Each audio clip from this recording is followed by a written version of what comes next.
Hi, எப்படி இருக்கீங்க? இன்றைக்கி எஸ்ஆர்எம்மா கிச்சனில் பைனாப்பிள் கேசரி எப்படி செய்கிறதுன்னு பார்க்கலாம். இந்த கேசரி மனமும் சுவையும் அப்படியே மனசை அள்ளும். ரொம்ப நல்லாயிருக்கும். நீங்களும் ஒரு தடவை ட்ரை பண்ணி பாருங்கள். இப்போ வாங்க எப்படி செய்கிறதுன்னு பார்ப்போம். கேஸ் ஸ்டவ் ஆன் பண்ணி ஒரு பேன் வச்சு அதில் ரவையை போட்டு வறுக்கணும். நான் இன்றைக்கி 1 கப் ரவை எடுத்திருக்கேன். இதை ஹையில் வைக்காமல் மீடியம் ஃப்ளேமில் வச்சு நல்லா வறுக்கணும். ஹையில் வச்சா அப்படியே இது செவந்து போயிடும், அது நல்லா இருக்காது. இப்படி லோ ஃப்ளேமில் வச்சு வாசம் வர வரைக்கும் நல்லா வறுத்து எடுத்துக்கணும். இப்போ வாசம் வருது, வறுத்து எடுத்தாச்சு. அதே பேனை வச்சு தண்ணி ஊற்றிக்கலாம். 1 கப் ரவைக்கு நான் 3 கப் தண்ணி ஊற்றிருக்கேன். தண்ணி நல்லா கொதிக்கணும். கொதிக்கிறதுக்கு முன்னால் ரவை போடக்கூடாது. தண்ணி நல்லா கொதித்து வரட்டும். இந்த தண்ணியிலே கொஞ்சமாக ஒரு பிஞ்ச் கலர் போட்டிருக்கேன், ஃபுட் கலர் போட்டிருக்கேன், கேசரி பவுடர் போட்டிருக்கேன். இது எல்லோ கலராக இருந்தால் இன்னும் நல்லாயிருக்கும். நான் ஆரஞ்சு கலர் தான் போட்டிருக்கேன். தண்ணி நல்லா கொதித்து வரட்டும். மலன்னு கொதித்து வரும்போது தான் ரவை ஆட் பண்ணோம். ரவை கொதி வருது, கொதிக்க ஆரம்பிச்சிருச்சு. இப்போ இந்த பதத்தில் நம்ம ரவையை சேர்த்தாச்சு. ரவையை நல்லா கிளறி விடணும். கொஞ்சம் சிம்மில் வச்சுப்போம். வச்சு நல்லா கட்டி இல்லாமல் கிளறணும். கட்டி சேர்ந்துருச்சுன்னா அப்புறம் நல்லா இருக்காது. கை விடாமல் கொஞ்சம் கிளறிட்டு நல்லா இந்த மாதிரி கொஞ்சம் கெட்டியானதுக்கப்புறம் பைனாப்பிள் என்ன பண்ணணும், பைனாப்பிள் எடுத்து கட் பண்ணி அதை மிக்சியில் அரைச்சி அந்த பைனாப்பிள் பியூரியை ஊற்றணும். வாசனை ரொம்ப நல்லா இருக்குது, ரம்யமாக இருக்குது. பைனாப்பிள் வாசனை பிடிக்காதவங்களே இருக்க முடியாது. ரொம்ப நல்லாயிருக்கு. இதுவும் அந்த ரவையோடு சேர்ந்து வெந்துடும். நல்லா வெந்துட்டுருக்கும்போது நம்ம சுகர் ஆட் பண்ணலாம். இதுக்கு எவ்வளோ சுகர் ஆட் பண்ணோம் அப்படின்னா 1 கப் ரவைக்கு 1.25 கப் நான் ஆட் பண்ணியிருக்கேன். 1.5லேருந்து 2 வரைக்கும் ஆட் பண்ணலாம். நம்மளுக்கு எவ்வளோ டேஸ்ட்டு தேவையோ, எவ்வளோ இனிப்பு தேவையோ அதுக்கு தகுந்த மாதிரி ஆட் பண்ணிக்கலாம். நான் இன்றைக்கி 1.25 கப் ஆட் பண்ணியிருக்கேன். முதலையே இந்த மாதிரி ரவையை நல்லா இது பண்ணிக்கிறதுனால இப்போ கட்டி விழாது.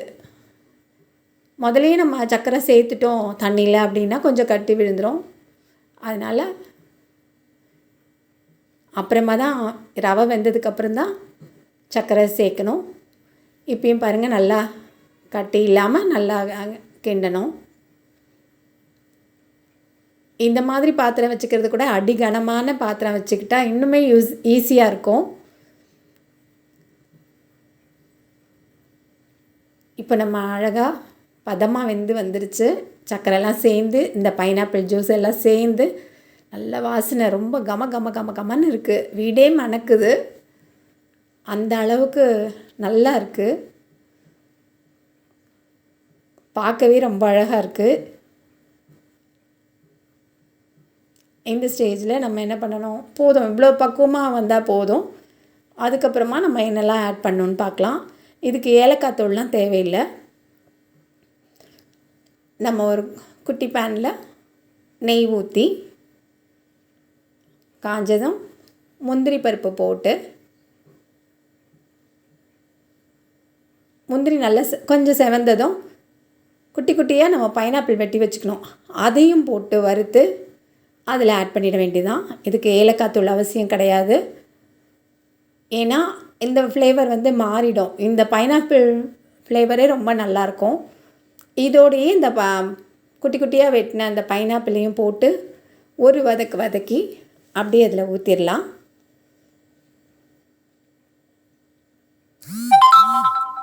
இந்த பார்த்திங்களா, எடுத்து ஊற்றியாச்சு. பைனாப்பிளும் குட்டி குட்டியாக கட் பண்ணி போட்டிருக்கோம். ரொம்ப கமன்னு மணக்குது. இந்த நெய்யும் பைனாப்பிளும் முந்திரியும் ரொம்ப டேஸ்ட்டாக இருக்குது. இந்த மாதிரி தான் கட் பண்ணி போட்டிருந்தேன். அதையும் போட்டுப்போம். தேவைப்பட்டால் இன்னும் நெய் ஊற்றிக்கலாம், தாராளமாக ஊற்றிக்கலாம்.